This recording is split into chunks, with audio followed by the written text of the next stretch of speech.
आपने अभी तक हमारा चैनल सब्सक्राइब नहीं किया तो अभी सब्सक्राइब करें और बेल आइकॉन को क्लिक करके हमारी लेटेस्ट वीडियोस के बारे में अपडेट जानें। सब्सक्राइब कीजिए और हम आपको लिए चलेंगे आपकी फेवरेट वीडियो की तरफ। अस्सलाम वालेकुम रहमतुल्लाहि व बरकातहू।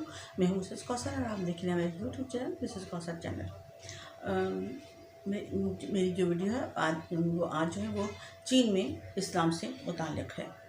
तो चीन में दो ज़राए से इस्लाम आया।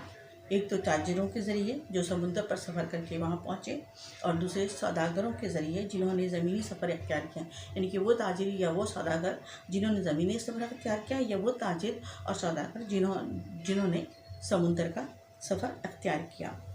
और जिन सौदागरों ने या जिन ताजिरों ने चीन जाने के लिए ज़मीनी सफ़र इख्तियार किया, उन्होंने शाहराह रेशम का जो है वो रास्ता इख्तियार किया। अरबों ने चीन के साथ अपने तिजारती ताल्लुक़ात क़ब्ल इस्लाम से पहले ही कायम किए थे।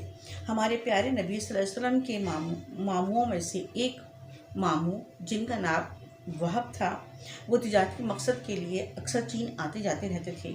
दरहक़ीक़त जिस वक्त अरब में मज़हबी इस्लाम आया उस वक्त वो चीन में थे।